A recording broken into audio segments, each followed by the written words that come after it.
اللہ تعالیٰ کہتے ہیں کہ امر بالمعروف و نہی عن المنکر کرو، اور یہ گروپ کے لیول پر کہتے ہیں کہ تم میں سے گروپ ایسا ہونا چاہیے. اور پھر اس کے ساتھ احادیث کو اگر جوڑ دیا جائے تو اس میں یہی ہے کہ برائی کو ہاتھ سے روکو اگر استطاعت ہے، نہیں تو کم از کم دل میں برا جانو.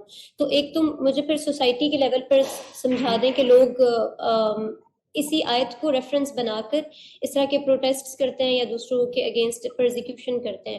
اور فیملیز کے لیول پر بھی اس حدیث کو کوٹ کیا جاتا ہے کہ وہ شخص دیوس ہے اور وہ کبھی جنت میں نہیں جائے گا جو اپنی فیملی کو بے حیائی اور اس طرح کے کام کرتے ہوئے دیکھے اور مطمئن رہے. تو اس کی وجہ سے فورس کیا جاتا ہے خواتین کو کہ وہ لازمی پردہ کریں یا کوئی بھی عمل جو ہم چاہ رہے ہوتے ہیں. ہماری سمجھ میں وہ یہ ہوتا ہے کہ یہ امر بالمعروف و نہی عن المنکر کی کیٹیگری میں آتا ہے تو ہمیں یہ لازمی کرنا ہے بائی ہک اور کروک. دیکھیے بالکل غلط سمجھا گیا قرآن مجید کی بات کو.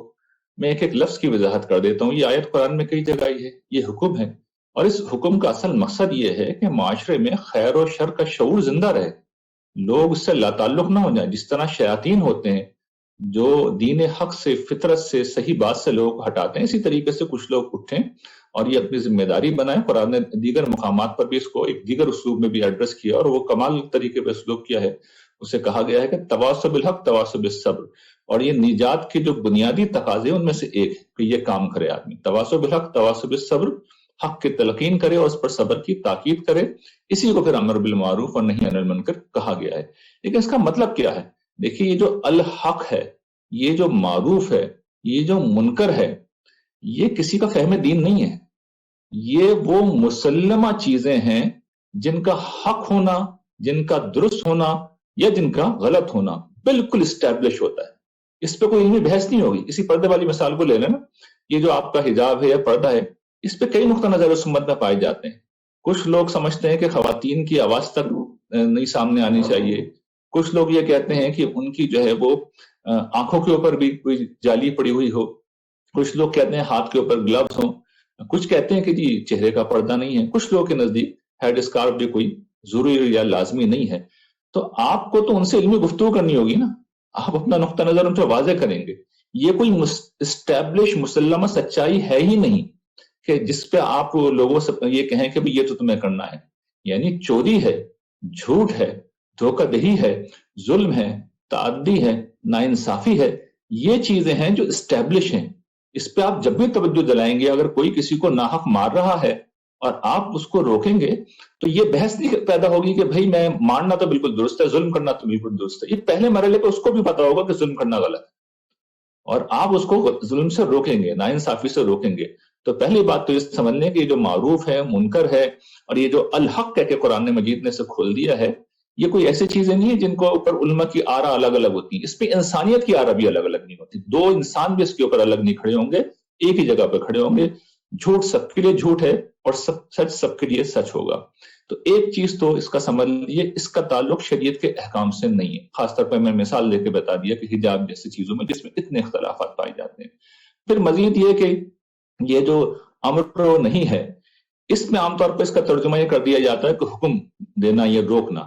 تو یہ بھی اس کا مفہوم ہے، لیکن عربی زبان میں سمجھیں کہ جو عہد جاہلیت کا کلام ہے اس کے بجائے وہاں پہ بھی یہ نظائر موجود ہیں. قرآن سے آپ کو مثالیں دے دیتا ہوں. قرآن مجید نے اس کو تلقین کے مفہوم میں استعمال کیا ہے. قرآن مجید میں سورہ بقرہ میں اللہ تعالیٰ کہہ دیتے ہیں کہ الشیطان یعدکم الفقر ویأمرکم بالفحشاء، شیطان تمہیں فقر سے ڈراتا ہے اور تمہیں فواحش کا حکم دیتا ہے. تو حکم دینا کس مفہوم میں کہ شیطان زبردستی کرتا ہے؟ یہ وہ تلقین کرتا ہے، وہ سکھاتا ہے، وہ اس راستے کی طرف توجہ دلاتا ہے.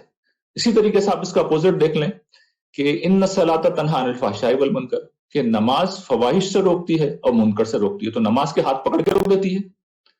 نماز کیا زبانی توجہ دلاتی ہے آپ کی؟ نہیں، نماز اصل میں اس چیز کی تلقین کرتی ہے.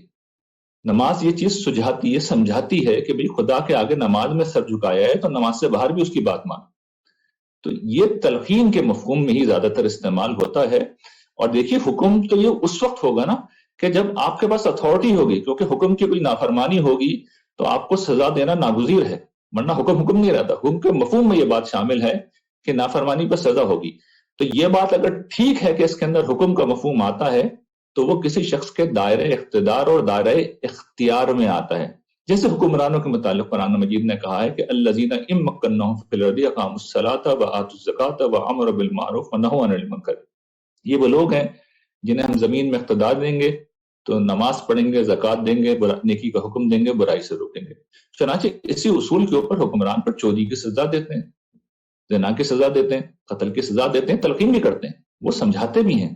لیکن اگر اس درجے میں معاملہ پہنچ جائے تو پھر وہ سزا بھی دے دیتے ہیں. تو اس آیت کا اس طرح کے احکام سے کوئی تعلق نہیں ہے، اور نہ ہر کسی کے لیے ہے، یہ دائرہ اختیار میں. تو اس حکم کو اس کی جگہ پہ رکھیں گے، صحیح طرح سمجھیں گے تو کوئی کنفیوژن نہیں رہے گا. ورنہ یہ حکم آپ دیکھیے کہ وہ جو پوری تعلیمات میں نے بیان کی ہیں، جو اصولی تعلیمات ہیں، جو بنیادی تعلیمات ہیں، جن کی تلخیص میں نے لا اکراہ فی الدین، یعنی دین میں کوئی جبر نہیں ہے، یہ کہہ کے قرآن مجید نے خود کی ہے. یہ اصل تعلیم پہ کہاں جائے گی؟ یہ تو حکم ہے نا، وہ بنیادی تعلیم ہے، اصول ہیں.